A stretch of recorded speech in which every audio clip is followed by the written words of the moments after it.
পিঠ দেয়ালে ঠেকে গেছে। আমরা 14-15 বছর ধরে জালিয়াতি প্রতারণার শিকার হতে হতে বাধ্য হয়েছি আজকে এখানে এভাবে কথা বলতে প্রস্তুত হয়েছি। আমরা গত 18ই আগস্ট স্মারকলিপি প্রেরণের মাধ্যমে কর্তৃপক্ষের কাছে আমাদের সকল সাধারণ শিক্ষার্থী এবং ইন্টার্ন চিকিৎসকগণ মিলে আমাদের সাফিনা সংস্কার আন্দোলন শুরু করি এবং সেই ধারাবাহিকতায় আজকে আমরা রাস্তায় নামতে বাধ্য হচ্ছি, কারণ আমাদের কর্তৃপক্ষ আমাদের সঙ্গে কোনো যোগাযোগ করে না এবং এই পুরো দীর্ঘ 21 দিনের মধ্যে তারা শুধুমাত্র 2 দিন আমাদের সাথে বসেন। দীর্ঘ 6-7 ঘন্টা মিটিংয়ের পরও তারা কোনো সমাধান দেয় না। পদক্ষেপ নিচ্ছি, করছি 1 মাস 2 মাস এরকম একটা টাইম ফ্রেম দিয়ে তারা লাস্ট 31 আগস্ট রাত 2টা পর্যন্ত যখন আমরা এখানে অবস্থান করি, এক প্রকার ছলচাতুরি করে আমার কর্তৃপক্ষের একজন তিনি চলে যান এবং আমাদেরকে বলেন যে 1 সেপ্টেম্বর সন্ধ্যা 6টায় তিনি মিটিং শেষে করে আমাদেরকে জানাবেন রেজাল্টটা কী হয়। দুঃখের বিষয় 1 সেপ্টেম্বর বিকাল 5টায় আমার মেয়েরা যখন এখানে এসে দেখতে পাই যে বিল্ডিংয়ে তালা ঝুলছে এবং তারা অনির্দিষ্টকালের জন্য অনিবার্য কারণবশত কলেজকে বন্ধ ঘোষণা করে, ফেসবুক পেজ থেকে একটা নোটিশ দেয়। এরপর থেকে আসলে আমরা কোনোভাবে আমাদের কর্তৃপক্ষকে রিচ করতে পারছি না। আপনি জানবেন যে আগামী মাসে আমার মেয়েদের প্রফ এবং লাস্ট এটা একটা হসপিটাল, সেখানে এতগুলো ফলো আপ পেশেন্ট আছে, পেশেন্টরা প্রতিনিয়ত আমাদেরকে ফোন কল করছে, রিচ করার চেষ্টা করছে, আমরা কোনো জবাব দিতে পারছি না। এতগুলো মেয়ের জীবন অনিশ্চয়তার তুঙ্গে তুলে দিয়ে আমার কর্তৃপক্ষ ফেসবুক পোস্ট করে প্রহসন করছে যে তারা নাকি দাবি দাওয়া মেনে নিয়েছে। আমরা বলতে চাই, আপনারা যদি দাবি দাওয়া মেনে নিয়ে থাকেন তাহলে কেন আপনারা আমাদের সাথে এসে সামনাসামনি কথা বলতে পারছেন না এবং আপনারা কেন আমাদেরকে লিখিত দিতে পারছেন না যে আপনারা দাবি দাওয়া মেনে নিয়েছেন। সো এটাই হচ্ছে আমাদের কথা, যে আপনারা যদি দাবি দাওয়া মেনে নিয়ে থাকেন তাহলে আমাদের সাথে যোগাযোগ করুন, আমাদের সম্মুখীন হন, আমাদের পড়াশোনার সুষ্ঠু পরিবেশ নিশ্চিত করে, আমাদের কর্মক্ষেত্রের সুস্থ স্বাভাবিক পরিবেশ নিশ্চিত করে তারপর আপনারা আমাদের সাথে বসতে পারবেন। হসপিটালটা বন্ধ করেছে 1 সেপ্টেম্বর থেকে, যেহেতু আমরা বুঝতে পারি যে 31 আগস্ট রাতে ওনারা বলেন যে হ্যাঁ তারা একদিনের সময় চায় এবং তারা বলেন যে আমাদের দাবি দাওয়া মেনে নেওয়া হবে, সকল যৌক্তিক দাবি দাওয়া তারা মেনে নেবেন, কিন্তু পরদিন থেকে তারা বিল্ডিংয়ে তালা দিয়ে পলাতক।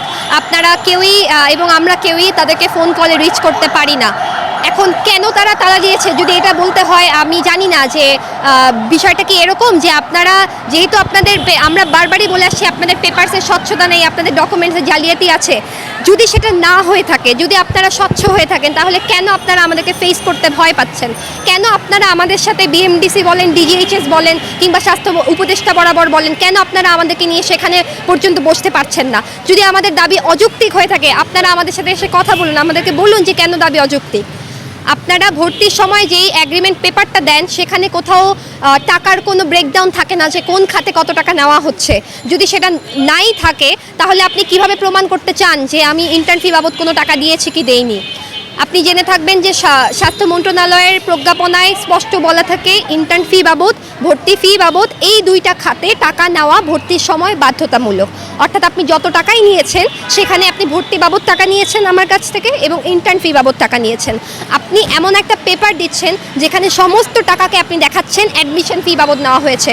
অ্যাডমিশন ফি বাবদ একটা স্টুডেন্টের কাছ থেকে 7 লাখ, কারো থেকে 14 লাখ, কারো থেকে আবার 5 লাখ এরকম অ্যামাউন্ট টাকা নিচ্ছেন। এটা কিভাবে সম্ভব হয়? আমরা যেটা শুনেছি যে তারা রোগীদেরকে বের করে দিয়েছে যারা এখানে ভর্তি ছিল, এটা একটা জেনারেল হসপিটালও।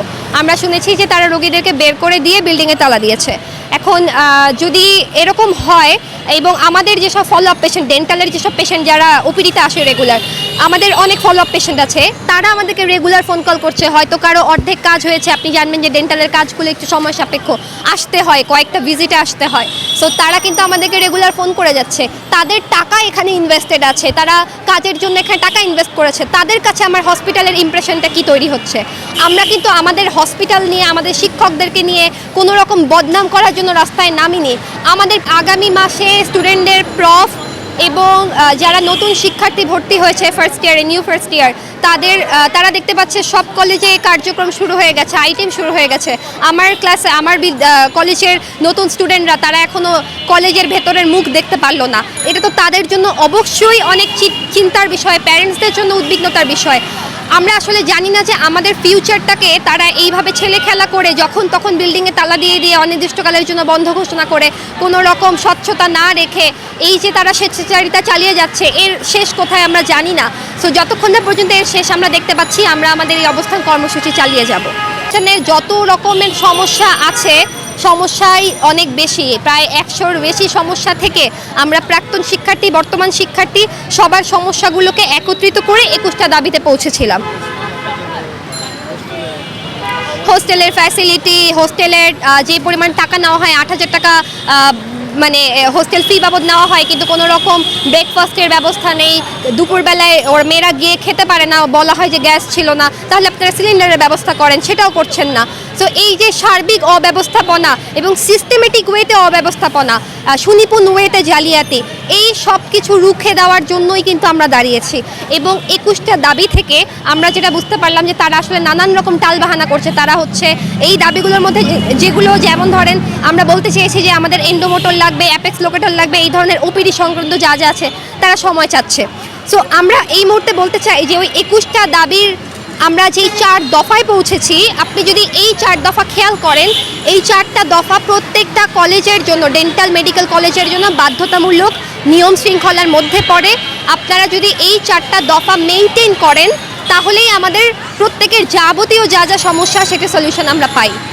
এবং আমার কলেজও কিন্তু আইনের কাছে প্রশ্নবিদ্ধ হবে না যদি তারা এই 4টা দফা মেনটেন করে, কিন্তু তারা আসলে আমাদেরকে কোনোভাবেই আমাদের সম্মুখীন হতে প্রস্তুত না। সুতরাং আমরা আসলে কোনো রকম সমাধান পাচ্ছি না।